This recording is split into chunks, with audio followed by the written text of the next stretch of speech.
एक home maker होने के नाते हमेशा कहा जाता है कि घर बनाना एक कला है। हम सब कलाकार हैं। हालांकि ये शब्द बहुत ज़्यादा एनकरेजिंग है, पर हम सब जानते हैं कि होम मेकिंग इतनी भी आसान नहीं होती। समय पे जागना, अपने परिवार के लिए कुछ भी अच्छा बनाना, उनके लिए न्यूट्रिशन खाना बनाना, प्रोवाइड कराना, अपने परिवार की हेल्थ का ध्यान रखना, इन सभी कामों को करने में हम सभी को बहुत ज़्यादा कभी कभी स्ट्रगल करना पड़ता है। Hold your head up to the sky. I'm gonna roll with you till the day. और आज की वीडियो में मैं फ्रेंड्स एक कमेंट का आंसर भी देना चाहती हूँ। कल किसी ने मुझसे पूछा था कि आपने कौन सा सर्फ यूज़ किया है, तो मैं नाम कैसे ले दूँ, मुझे कॉपीराइट का डर लगता है, फिर भी मैं स्पीडली बोलना चाहूँगी। आप कोई भी सर्फ़ यूज़ कीजिए, लेकिन एक वैनिस नाम का सर्फ़ आता है जो हमेशा सफ़ेद कपड़ों के लिए ही होता है। इससे कपड़ों में, सफ़ेद कपड़ों में चमक भी आती है। और मैं अच्छे वाले जो मशीन में सर्फ़ को यूज़ कर सकते हैं, उन तीनों सर्फ़ को एक कंटेनर में एक साथ मिक्स करके डाल देती हूँ। इससे क्या है, यदि थोड़ी सी ज़्यादा मैल भी है तो वो भी कपड़ों से निकल जाएगी, कोई दाग है वो भी निकल जाता है। तो और कभी कभी ऐसा भी कर लेती हूँ, एक सिंपल सा सर्फ़ होता है, कभी कभी हमारा बजट हिल जाता है तो उस सर्फ़ को भी इन दोनों सर्फ़ के साथ मिला देती हूँ। और इस तरीके से मैं अपने घर के कपड़ों को साफ़ रखती हूँ, कपड़ों पे कोई भी निशान नहीं आने देती हूँ। यही था उस कमेंट का आंसर। और आज मैं अपनी किचन में जब कुछ स्पेशल बनाने की कोशिश कर रही हूँ तो सबसे पहले मैं अपनी किचन का नॉर्मल सा काम निपटा लेती हूँ, जैसे कि घर में सभी फैमिली मेम्बर के लिए खाना बनाना है, सबको अपने अपने टाइम से ऑफिस, स्कूल या कॉलेज भेज देती हूँ। इससे क्या है, अब मैं अपने काम को अपने फोकस से कर सकती हूँ, किसी का इंटरफेयर नहीं होगा कि मम्मी अभी मुझे चाय दे दो, मम्मी मुझे अभी दूध दे दो। इस तरीके से जब मुझे कुछ अलग से किचन में बनाना होता है तो उस काम पे मेरा पूरा फोकस होना चाहिए। और जब हम चीज़ों को पहली बार बना रहे होते हैं तो उन चीज़ों पे और भी ज़्यादा हमें ध्यान देना पड़ता है। तो इसके लिए सबसे पहले तो देखिए, मैं अपनी किचन को अच्छी तरीके से नीट एंड क्लीन कर लेती हूँ, क्योंकि साफ़ रसोई में काम करने में जो मन लगता है वो फैली हुई रसोई में काम करने में कभी नहीं लगता है। Hold your head up to the sky. I'm gonna roll with you till the day I die. और बारिश के दिनों में तो अक्सर ये सफाई आपको थोड़ी ज़्यादा ही करनी पड़ती है, क्योंकि रसोई में आप कुछ भी बनाते हैं तुरंत के तुरंत रसोई फैल जाती है। बारिश के दिनों में रसोई को जितना हम साफ़ रखेंगे, सुखा कर रखेंगे, उतनी आपकी किचन साफ़ रहेगी। सिंक एरिया को आप जितना ड्राई रखेंगे, मतलब कि सुबह आपने 10-11 बजे बर्तन साफ़ कर दिए तो 3 बजे से पहले बर्तन नहीं आएंगे आपकी किचन में, क्योंकि बच्चे भी घर पर नहीं होते हैं। और फिर मैं अपने घर का जो नॉर्मल झाड़ू पोछा होता है आज मैं वही कर रही हूँ, क्योंकि मेरा जो काम है आज किचन के अंदर ज़्यादा है। और किचन में जब मुझे 3-4 घंटे लग जाएंगे तो मैं आज ज़्यादा सफाई नहीं करूँगी, बिल्कुल हल्की सी सफाई करूँगी, जैसे नॉर्मल झाड़ू पोछा होता है, ज़्यादा डस्टिंग नहीं है। ये इसलिए कर पा रही हूँ क्योंकि मैं अपने घर को डेली साफ़ रखती हूँ। तो कभी कभी ऐसा हो जाता है तो वो अगले दिन के लिए हमें बर्डन नहीं लगता है। यदि आप हमेशा अपने घर को साफ़ रखते हैं तो कभी कभी, और नहीं भी करते हैं, तो आपके काम को आराम से आप कर सकते हैं। हेलो फ्रेंड्स, कैसे हैं आप सब।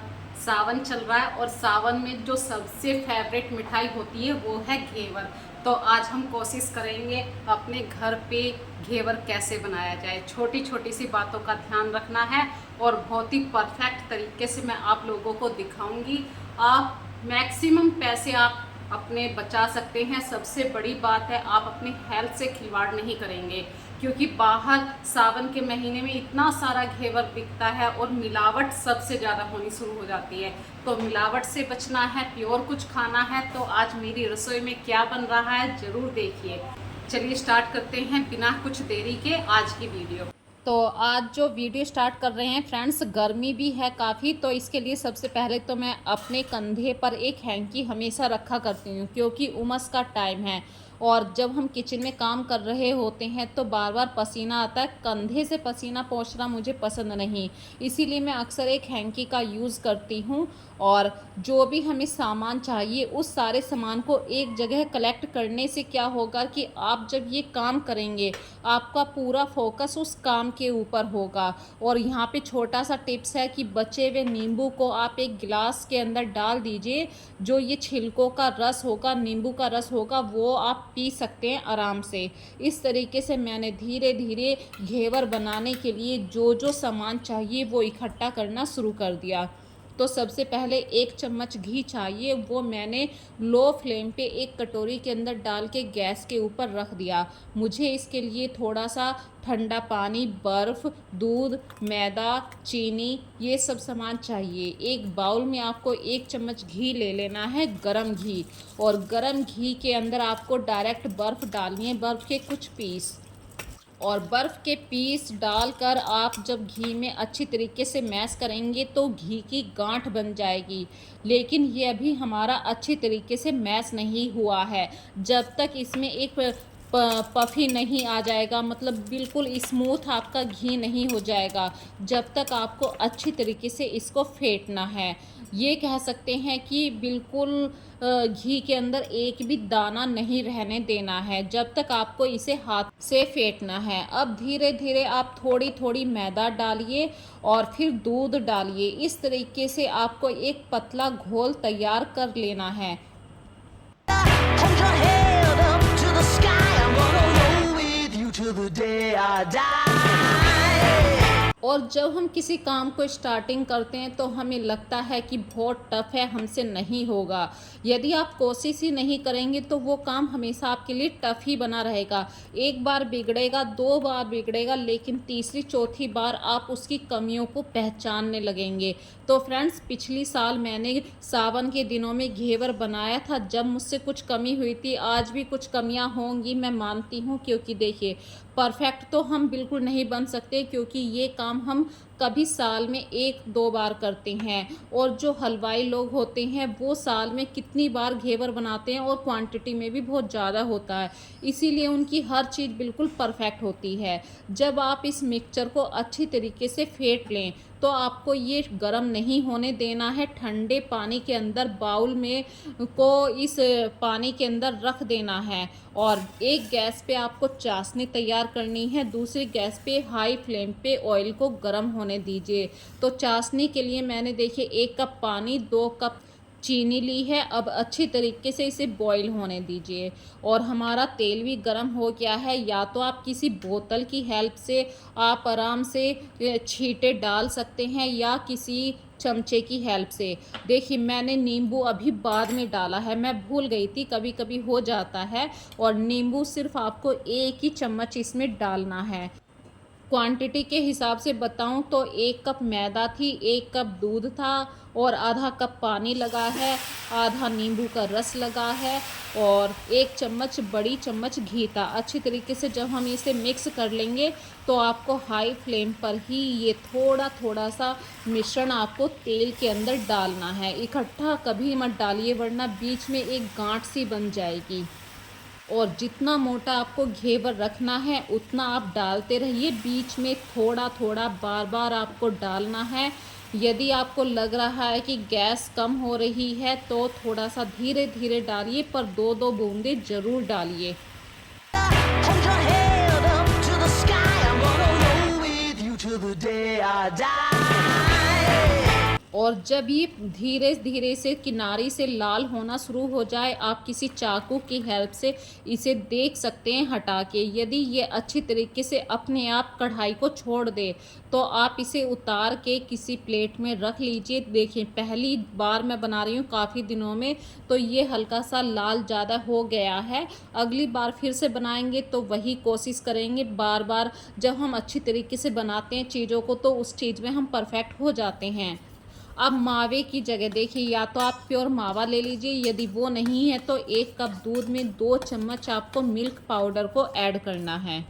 और ठंडे दूध में 2 चम्मच मिल्क पाउडर को ऐड करिए, अच्छे तरीके से मिक्स करिए। अगर गर्म दूध लेंगे तो गांठें पड़ जाएंगी, ठंडे दूध में ही आपको मिक्स करना है। जब अच्छी तरीके से मिक्स हो जाए तो आप इसमें 1 गिलास दूध फिर से ऐड कर सकते हैं और गैस पे जब तक आपको ये अच्छी तरीके से बॉईल होने देना, जब तक ये एक गाढ़ा पेस्ट ना हो जाए। इस बीच में आप अपने और काम कर सकते हैं, जैसे ड्राई फ्रूट को काटना है और वहीं पे गैस के पास आपको ये काम करना है, क्योंकि ये क्वांटिटी में बहुत कम है तो कहीं जल ना जाए, सारी मेहनत बेकार ना हो जाए, इसलिए ये थोड़ी सी छोटी छोटी बातों का ध्यान ज़रूर रखिए। और जब आपका पेस्ट गाढ़ा होना शुरू हो जाए तो आपको आधा चम्मच मतलब बड़े वाली चम्मच है, चीनी डाल दीजिए। जब ये दूध आपका काफ़ी मात्रा में गाढ़ा हो जाए, आपको लगने लगे कि हाँ ये एक मावे की तरह गाढ़ा हो चुका है, गैस को बंद कर दीजिए और इसे बार बार हिलाते रहिए। इससे क्या होगा, क्योंकि बर्तन गर्म है और गर्म बर्तन में मावा जो होता है उसमें पानी बिल्कुल नहीं रहता, वो नीचे की तली में लग जाता है, इसलिए थोड़े से टाइम आप इसको हिलाते रहिए। Hold your head up to the sky. I'm gonna roll with you till the day I die. Almost हमारा जो घेवर है वो बन के अब तैयार हो चुका है। बस अब आपको ड्राई फ्रूट अच्छी तरीके से कटिंग कर लेनी है। आपके घर में जो भी ड्राई फ्रूट है, काजू है, बादाम है, पिस्ता है, या आपको जो भी पसंद है वो आप डाल सकते हैं। तो मैंने तीनों चीज़ों को इक्वल साइज में काट लिया है। अब एक डेकोरेटिव प्लेट लीजिए, जो भी आपसे घेवर बना है, देखिए पहली बार में तो ऐसा ही बनता है और मुझसे ख़राब बना है, मैं मानती हूँ। अपनी इस बात को अगली वीडियो में मैं और अच्छी शेप में आप लोगों के साथ शेयर करूँगी, क्योंकि अभी मेरे पास ना तो परफेक्ट बर्तन थे। यदि एक साँचा होता है तो उसके अंदर भी आप एक परफेक्ट शेप ले सकते हैं। और अभी इसके ऊपर आप डालिए चाशनी के बाद डालिए आप मावे की खूब सारी लेयर, 3-4 चम्मच आप भर के अच्छे तरीके से लगाइए, इस पे अच्छे तरीके से फैलाइए और ड्राई फ्रूट से आप इसको अच्छे तरीके से सजाइए। Hold your head up to the sky. I'm gonna roll with you till the day I die. तो फ्रेंड्स, स्टार्टिंग में मैंने एक बात कही थी कि हम सब कलाकार हैं, हमसे कुछ गलतियां होती हैं, एकदम से परफेक्ट कोई नहीं होता है। लेकिन अपनी गलतियों से जब हम सीख के किसी चीज़ को फिर से दोबारा से ट्राई करते हैं तो एक ना एक दिन हम उस चीज़ में बिल्कुल परफेक्ट बन जाते हैं। और इसीलिए मैं कह रही हूँ हम सब कलाकार हैं, कभी भी अपनी जिम्मेदारियों से भागिए मत, क्योंकि भगवान ने हमें इस रूप में बनाया है। यदि कोई गलती हो गई है तो उससे सीखे। जैसे कि अभी ये मुझसे अच्छी शेप में नहीं बना है, कोई बात नहीं, मैं इस बात से बिल्कुल नहीं नाराज़ हूँ कि मेरी पूरी मेहनत पानी में चलेगी, लेकिन टेस्ट में कोई फ़र्क नहीं आएगा। मैं फिर से कोशिश करूँगी, एक अच्छी वीडियो आप लोगों के सामने फिर से प्रेजेंट करूँगी। तो फ्रेंड्स, अपनी आज की वीडियो में बस मैं आपसे यही कहना चाहती हूँ, खूब खुश रहिए। जितना आप खुश हो के घर के काम करेंगी, किचन में जो भी कुछ बनाएंगी, जितना खुश माइंड से बनाएंगी, उतना ही वो आपके परिवार की हेल्थ के लिए अच्छा होगा। तो फ्रेंड्स, अब करते हैं बिल्कुल अपनी वीडियो का लास्ट, क्योंकि घेवर भी अच्छा बन चुका है और आप लोगों के सामने अच्छी तरीके से मैंने प्रेजेंट भी किया है। तो इस वीडियो को बिना स्किप किए देखिए और मुझे कमेंट सेक्शन में बताना कि भाई मुझसे घेवर बनाने में ऐसी क्या कमी हो रही है। और यदि आप लोग पहले से कभी भी आप लोगों ने कभी बनाया है तो मुझे ज़रूर बताना। फिर से एक नई कोशिश के साथ, एक नई उम्मीद के साथ, एक नई वीडियो में फिर से आप लोगों के सामने आऊँगी नए कॉन्सेप्ट के साथ। सो फ्रेंड्स, अपना ध्यान रखिए, फिर मिलेंगे एक नई वीडियो में। तब तक के लिए फ्रेंड्स, बाय बाय।